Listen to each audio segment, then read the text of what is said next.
हरे कृष्णा।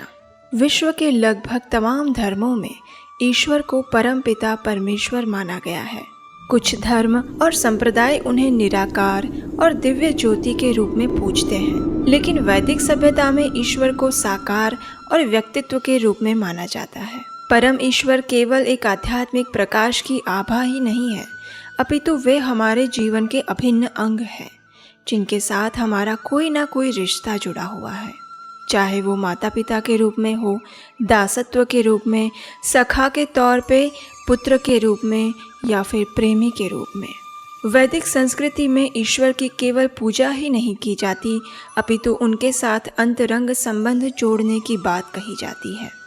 और जहाँ ऐसा अंतरंग संबंध जुड़ा हुआ हो, वहाँ भगवान अपने भक्त के ऋणी हो जाते हैं, जैसा कि हमने पिछले वीडियो में बलि महाराज और वामन देव की कथा में सुना था।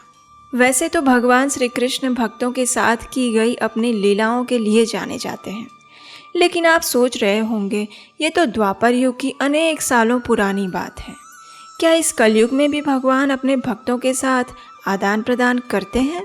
जी हाँ, क्यों नहीं।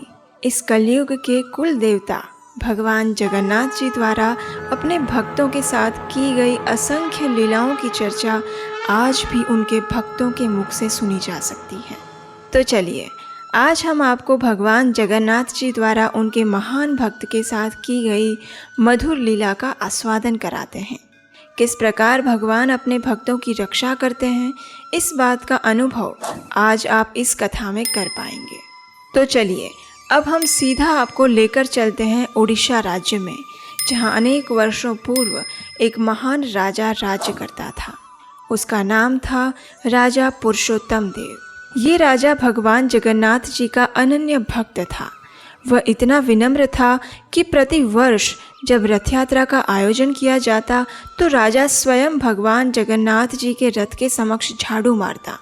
वह वास्तव में भगवान जगन्नाथ को ही उसके राज्य का राजा मानता था और स्वयं को उनका तुच्छ सेवक समझता था। एक समय की बात है, राजा पुरुषोत्तम देव दक्षिण भारत की यात्रा के दौरान कांची राज्य में जा पहुँचे। वहाँ के उद्यानों में उन्होंने अपना पड़ाव डाला हुआ था। अब हुआ यूं कि उसी समय कांची राज्य की राजकुमारी पद्मावती भी वहाँ आ पहुँची। राजा पुरुषोत्तम देव और राजकुमारी पद्मावती की वहाँ भेंट हुई और दोनों ने एक दूसरे को पसंद किया। जब कांची के राजा को पुरुषोत्तम देव के आगमन का समाचार मिला तो उन्होंने सम्मान के साथ अपने राजभवन में उनका अतिथि सत्कार किया। कांची के राजा और रानी दोनों ही पुरुषोत्तम देव की विनम्रता, चरित्र और गुणों को देखकर प्रभावित हुए। उन्होंने अपनी पुत्री राजकुमारी पद्मावती का विवाह राजा पुरुषोत्तम देव से करवाने का प्रस्ताव रखा। इस प्रस्ताव को राजा पुरुषोत्तम देव ने सहर्ष स्वीकार कर लिया और वापस अपने राज्य में लौट आए। कुछ समय बाद कांची के राजा ने अपने मंत्री को अधिकृत विवाह प्रस्ताव लेकर उड़ीसा राज्य में भेजा। वहां राजा पुरुषोत्तम देव द्वारा कांची राज्य के मंत्री का समुचित सत्कार किया गया और क्योंकि वह रथ यात्रा का ही समय था, इसलिए राजा पुरुषोत्तम देव ने मंत्री से आग्रह किया कि वे कुछ दिन और रुक जाए और रथ यात्रा में सम्मिलित हों। मंत्री ने सोचा कि इतने बड़े पर्व में सम्मिलित होने का ये सुनहरा अवसर है, इसलिए वह तुरंत मान गए। अब रथ यात्रा के दिन एक बड़ी ही विचित्र घटना हुई। चलिए देखते हैं क्या। रथ यात्रा के पावन पर्व के दिन भगवान जगन्नाथ, बलदेव और सुभद्रा देवी को मंदिर से बाहर निकालकर रथ पर आसीन करवाया गया। चारों तरफ संकीर्तन की धून गूंज रही थी। हजारों लाखों लोग इस भव्य रथ यात्रा का दर्शन करने आए हुए थे। ढोल, नगाड़े और शंख बज रहे थे। ध्वज पताकाएं लहरा रही थी। चारों ओर दिव्यता और हर्षोल्लास का मंगलमय वातावरण छाया हुआ था। इन सब के बीच कांची राज्य के मंत्री ने देखा कि ओडिशा राज्य का राजा पुरुषोत्तम देव इस रथ यात्रा उत्सव में भगवान के रथ के समक्ष हाथ में झाड़ू लेकर खड़ा था। और ये देखकर कांची राज्य के मंत्री का सिर आश्चर्य से चकरा गया। उसने सोचा कि एक राजा होते हुए भी ये मार्ग में सफाई का काम कर रहा है।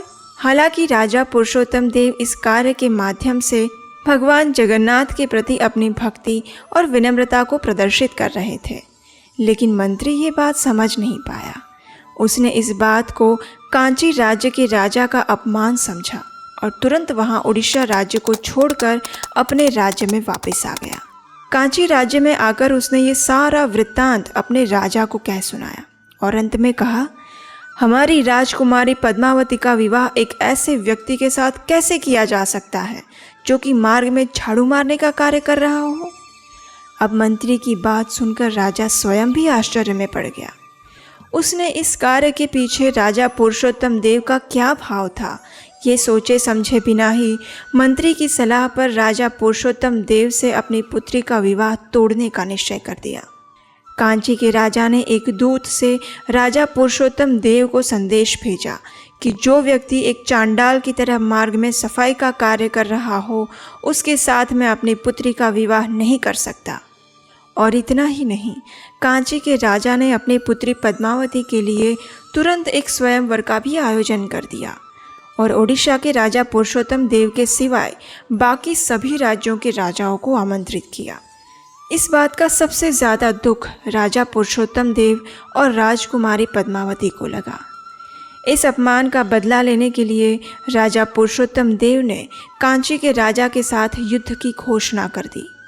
अब यहाँ रोचक बात यह है कि कांची का राजा गणेश जी का बहुत बड़ा भक्त था और युद्ध शुरू करने से पहले उसने राजा पुरुषोत्तम देव के समक्ष एक शर्त रखी और वो शर्त ये थी कि इस युद्ध में अगर कांची का राजा हारेगा तो उसके कुल देवता गणेश जी की मूर्ति को पुरी में ले जाकर जगन्नाथ, बलदेव और सुभद्रा जी के पीछे रखा जाएगा और अगर ओडिशा के राजा पुरुषोत्तम देव हार जाते हैं तो उनके आराध्य देव श्री जगन्नाथ, बलदेव और सुभद्रा को कांची के राजभवन में गणेश जी के पीछे स्थापित किया जाएगा।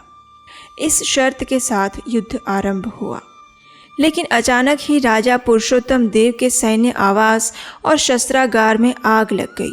परिणाम स्वरूप वह चिंतित हो उठे कि कहीं उन्हें हार स्वीकार करके अपने प्रिय आराध्य देव से दूर न होना पड़े।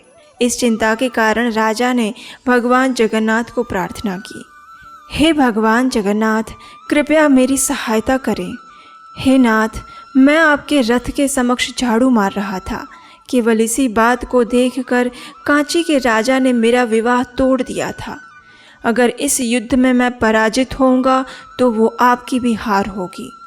आप तो जगत के नाथ भगवान जगन्नाथ हैं, फिर आप गणेश जी के विग्रह के पीछे कैसे विराजमान हो सकते हैं। जब राजा ने आर्द्रवाणी से प्रार्थना की तो उसी रात भगवान जगन्नाथ राजा के स्वप्न में आए और उन्होंने कहा, हे राजन, घबराओ मत, दोबारा जाओ और युद्ध करो। इस बार मैं स्वयं तुम्हारी सहायता करने आऊँगा। भगवान जगन्नाथ की मधुर वाणी से आश्वस्त होकर राजा फिर से कांची राज्य पर युद्ध करने के लिए निकल पड़ा। लेकिन इस बार का युद्ध थोड़ा अलग था।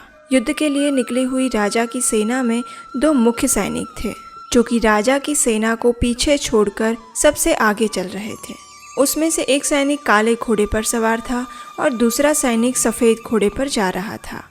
ऐसा लग रहा था मानो ये दोनों सैनिक राजा के विजय की पताका लहराते हुए आगे बढ़ते चले जा रहे थे। गर्मी का समय था।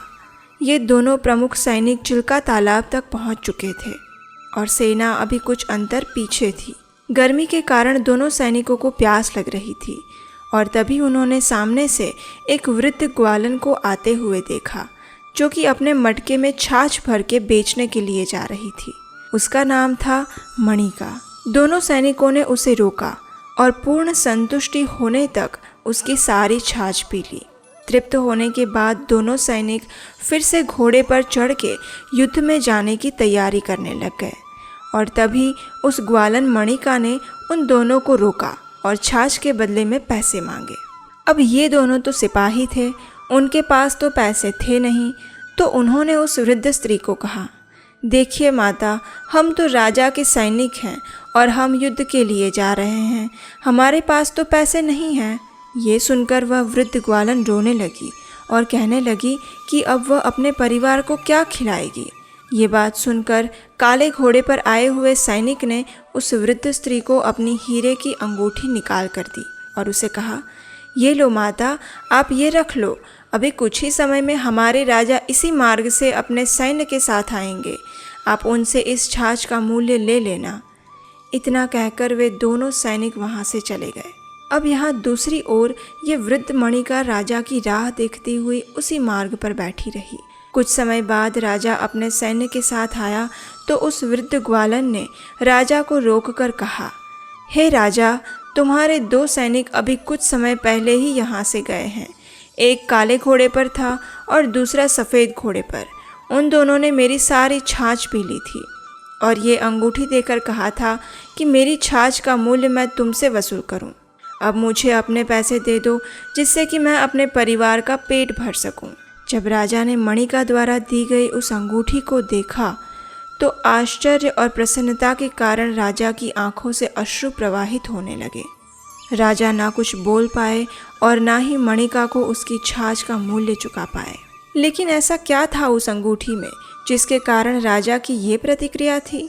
कौन थे वो 2 सैनिक जिन्होंने मणिका को ये अंगूठी दी थी? इस बार का युद्ध अलग क्यों था और क्या राजा ये युद्ध जीत पाएंगे या फिर पद्मावती का विवाह किसी और राजा से करवाया जाएगा? इन सभी प्रश्नों के जवाब हम आपको इसी कथा की अगली श्रृंखला में देंगे। तब तक के लिए कलयुग के कुल देवता भगवान श्री जगन्नाथ, बलदेव और सुभद्रा मैया की कथाओं का स्मरण करते हुए हरे कृष्ण महामंत्र का जाप कीजिए और हमारे साथ इस यात्रा में बने रहिए। अगर आपको हमारा ये प्रयास सराहनीय लगता है तो चैनल को सब्सक्राइब करके हमारा उत्साह ज़रूर बढ़ाइएगा। हरे कृष्ण।